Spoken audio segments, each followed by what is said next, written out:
Welcome to VLearn. This is session number 1 on network security concepts.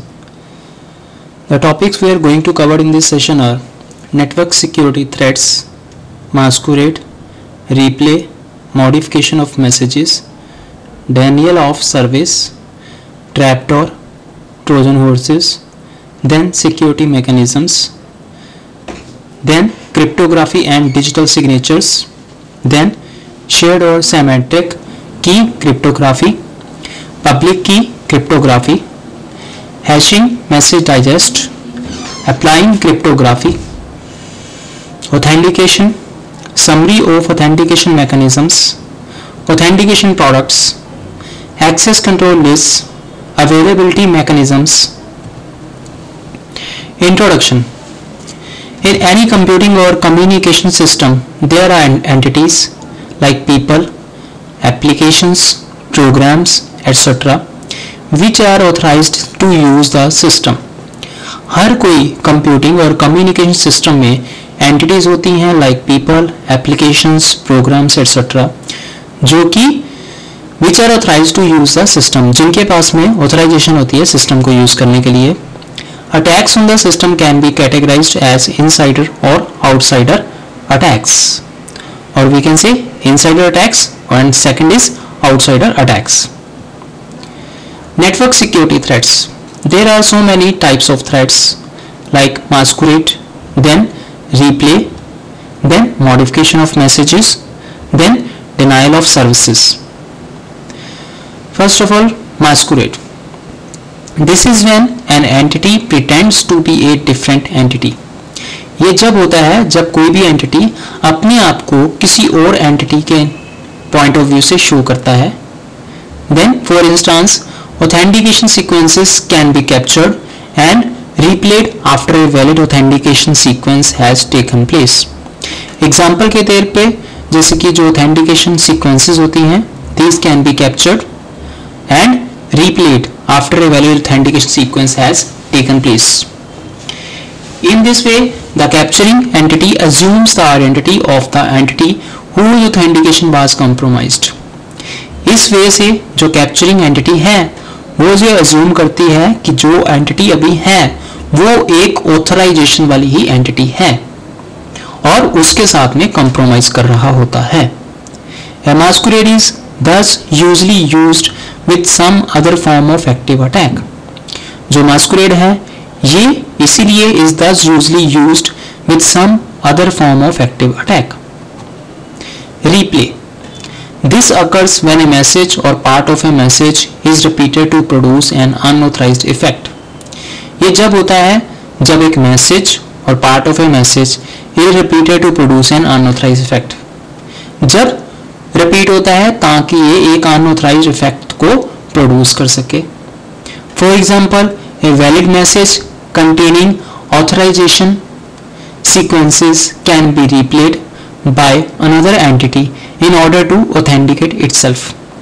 Example के तौर पे एक वैलिड मैसेज जिसके पास में ऑथेंटिकेशन सीक्वेंसेस हैं can be replayed by another entity in order to authenticate itself.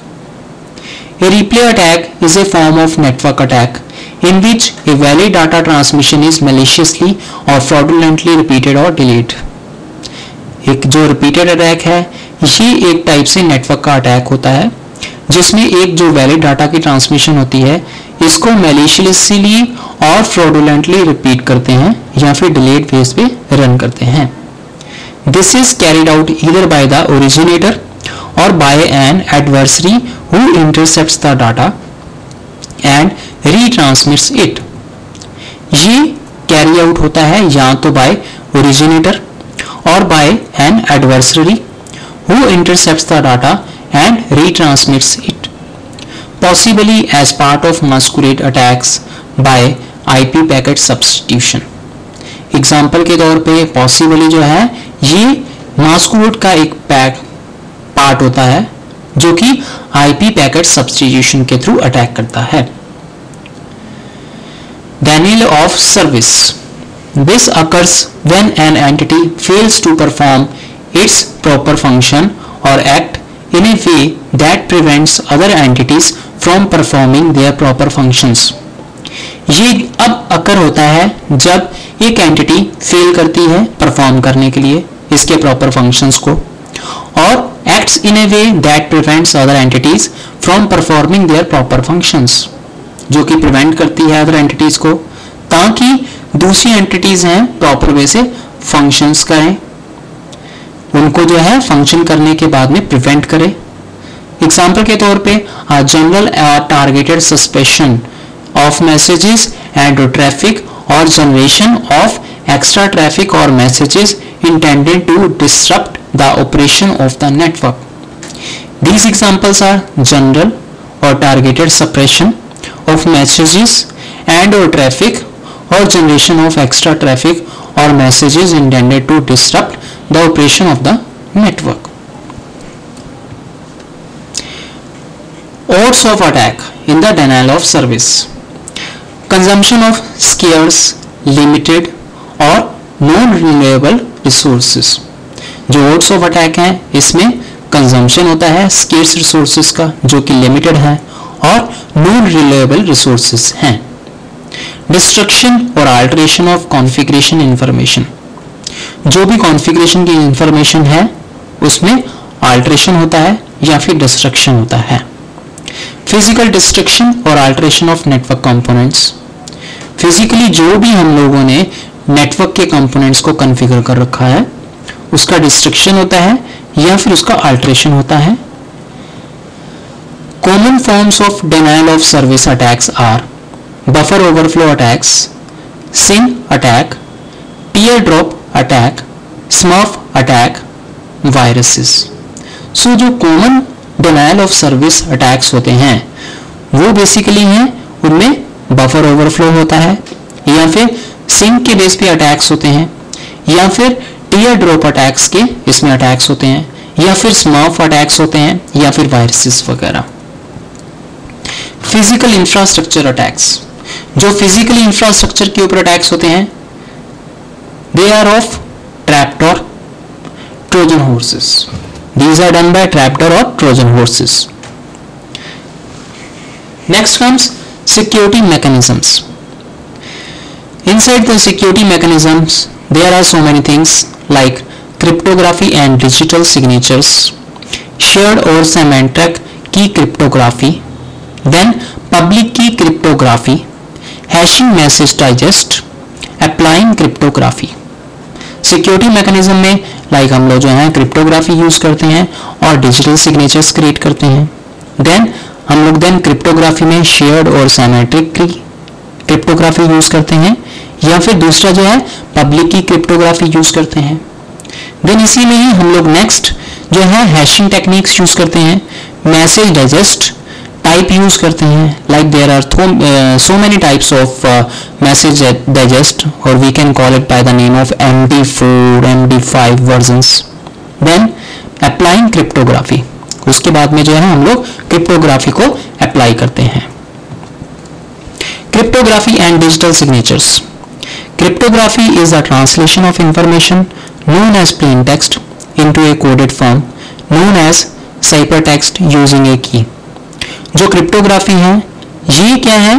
Is the translation of information known as plain text into a coded form known as ciphertext using a key. Cryptography is mostly used to protect the privacy of information.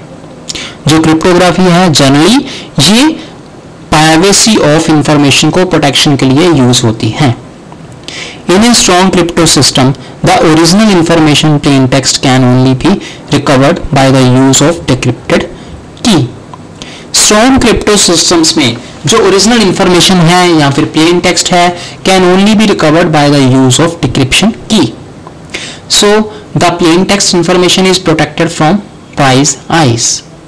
सो जो plain text की information होती है ये इसको protection मिलती है prying eyes से। Then a strong encryption algorithm is one who can not be easily inverted on a super computer today, that is the PC in 10 years time. जो strong encryption algorithm है is one who can not be easily inverted on a super computer today, जैसे कि the PC in 10 years time. There are two principal methods of cryptography, shared key and public की cryptography. इसमें जो है दो type के cryptography के principal methods होते हैं, एक है शेयर्ड की, दूसरा है पब्लिक की cryptography. Symmetric algorithm. In general, the key length determines the encryption strength of an algorithm with the approximate formula of 2 to power of the key length. Generally हम लोग देखते हैं जो इसकी key length है ये determine करता है the encryption strength of an algorithm with the approximate formula of 2 to power of key length. So 56-bit keys take 65,536 times longer to crack them 40-bit keys. So जो generally जो इसकी की length है ये determine करती है the encryption strength of an algorithm with the approximate formula of 2 to the power of the key length, so that 56-bit keys take 65,536 times longer to crack that 40-bit key. Most products come from the US and are subject to US export restrictions.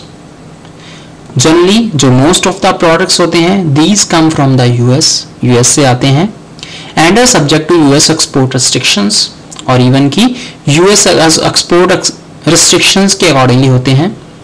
Currently either a 40-bit limit or escrowing of keys. 30 bits can be brute force guessed on a powerful PC. जो 30 bits होते हैं ये brute force के base पे guest होते हैं एक powerful PC पे। देन नेक्स्ट जो 40 बिट्स हैं, इवन की नेक्स्ट 56 बिट्स हैं, देन 64 बिट्स हैं, 80 बिट्स हैं, 128 बिट्स हैं। देन नेक्स्ट कम्स पब्लिक और असिमेट्रिक की एल्गोरिथम्स। की strength is the more important for public keys since they are often used for digital signatures and known repudiation and are rarely changed. जो की strength है is more important for public keys. Public keys से बहुत ज़्यादा important होता है, हालांकि they are often used for digital signatures and known repudiation and are rarely changed. लेकिन ये जो है हालांकि ये they often used for digital signatures and known repudiation and are rarely changed. Public keys are longer than symmetric keys since the problem is guessing the private key. जो public keys होती हैं ये symmetric keys से long होती हैं, ज़्यादा लंबी होती हैं, हालांकि जब से जो इसकी problem है is guessing the private key, not the public key. For the RSA algorithm, this equates to factoring a large integer that has two large prime factors. RSA algorithm से ये जो इक्वेट करता है to a factoring a large integer that has two large prime factors, जिसमें कि बहुत सारे जो हैं ज़्यादा साइज के prime factors हैं. Legal issues, export restrictions. The US and certain other countries consider encryption to be weapon and strictly control exports. जो यूएस है और सर्टन और जो दूसरी कंट्रीज हैं ये कंसिडर करती हैं एनक्रिप्शन को to be a weapon and strictly control exports, ताकि जो एक्सपोर्ट्स हैं उनको प्रॉपरली रिस्ट्रिक्ट कर सकें. This is basically crippling the efforts to exclude encryption in applications, internet services such as email and operating systems. ये basically crippling करता है the efforts to include encryption in applications, even की internet services में जैसे कि emails और operating systems में. In general, the US allows export of 40-bit shared key systems and 512-bit public key systems. Generally, US allow करता है export of 40-bit shared key systems को और 512-bit public key systems को. Digital time stamping services, or we can say DTS. A DTS issues a secure timestamp of a digital document. जो DTS है ये issue करता है एक secure time stamp को for a digital document. A message digest is produced of the document by the sender and send to the DTS. जो इसका message digest है, जो MD है, ये प्रोड्यूस होता है डॉक्यूमेंट का by the sender, then it will be sent to the DTS or digital time stamping service. The DTS sends back the timestamp plus the date and time the timestamp was received with a secure signature from the DTS. Then DTS send back करता है timestamp को, but the date and time the timestamp was received with a secure signature from the DTS. This proves that the document existed on the set date. ये prove करता है जो document exist करता है वो उस डेट का है. Then the document contents remain unknown to the DTS, only the digest is known. उसके बाद में जो डॉक्यूमेंट के कंटेंट्स हैं ये अननोन रहते हैं DTS के लिए और डिजिटल टाइम स्टैंपिंग सर्विस के लिए. सिर्फ इसके पास में डाइजेस्ट ही नोन टू होता है. Certificates, certification authorities, PKI and trusted third parties. Certificates are digital documents attesting the identity of an individual to his public key. जो इसके certificates होते हैं ये digital documents होते हैं and they are attesting the identity of an individual to his public key. They allow verification that a particular public key does in fact belong to the presumed owner. So ये allow करते हैं verification को that a particular public key does in fact belong to the presumed owner. The ISO certificate standard is X.509 version 3 and is compromised of. So जो इसका ISO certificate है वो जो इसका standard है that is X.509 version 3 और ये compromise होता है. Subject name, subject attributes, subject public key, validity dates, issuer name, certificate serial number and issuer signature. इसमें subject name है, then subject के attributes हैं, then subject public key है, then validity dates हैं, then issuer name, certificate serial number और issuer signatures included हैं. X.509 names are similar to X.400 mail addresses. जो X.509 नाम्स हैं ये X.400 मेल एड्रेसेस के सिमिलर होते हैं but with a field for an internet email addresses. लेकिन इसमें एक फील्ड होता है for an internet email addresses. The X.509 standards is used in S-M-MIME, then SSL, then HTTP, then PEM, IP secure key management. जो X.509 standards हैं ये issue होते हैं S-MIME में, then SSL में, then HTTP, then PEM, IPsec की management में इनका यूज होता है. Then LDAP or Lightweight Directory Access Protocol is an X.500 based directory service for certificate management. LDAP या फिर Lightweight Directory Access जो प्रोटोकॉल है ये X.500 के बेस पे डायरेक्टरी सर्विस प्रोवाइड करते हैं for certificate management. Certain secure email products such as PGP5 has inbuilt support for querying and updating AppLet servers. So इसके जो PGP5 LDAP जो सर्विसेज में जो हम लोग यूज करते हैं इसके जो certain secure email products हैं like PGP5 है इसमें इनबिल्ट सपोर्ट होता है क्वेरीज के लिए और अपडेट करने के लिए जो भी LDAP के सर्वर्स होते हैं. Then emergency file access, a frequent requirement when protecting file confidentiality via encryption is emergency file access. इसमें जो frequent requirement होता है जब इसको प्रोटेक्ट करना होता है फाइल को confidentiality को via encryption is emergency file access. If the file owner encrypts an important file and forgets the key, what happens? अगर in case जो इसका फाइल ओनर है वो encrypt करता है important फाइल को और forget कर देता है कि इसको भूल जाता है, then उसके बाद में क्या होता है? A second key is created, split into 5 parts, such that any 2 of the 5 partial keys, when combined, could be used as a decryption key. जो इसकी दूसरी की होती है वो क्रिएट होती है, इसको जो 5 पार्ट्स में स्प्लिट करते हैं, such that any 2 of the 5 partial keys, when combined, could be used as a decryption key. The 5 partial keys could be kept by separate people, only to be used if the original owner was not able to decrypt the important file. जिसमें 5 partial keys होती हैं, इनका जो है could be kept by separate people, only to be used if the original owner was not able to decrypt the important file. Secure data transmission using cryptography. Cryptography के through जो हम लोग securely data की transmission करते हैं. Secure data transmission is the exchange of data in a secure manner over presumed insecure networks.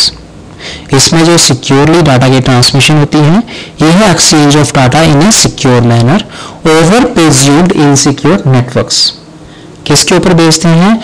जिसमें हम लोग ऑलरेडी ये कंफर्म करते हैं कि ये इनसिक्योर नेटवर्क्स हैं, लेकिन हम लोग जो है सिक्योर मैनर से इसी अनसिक्योर नेटवर्क्स के थ्रू जो है डाटा की ट्रांसमिशन करते हैं. Secure data transmission is required for class systems or higher and can be divided into the following categories.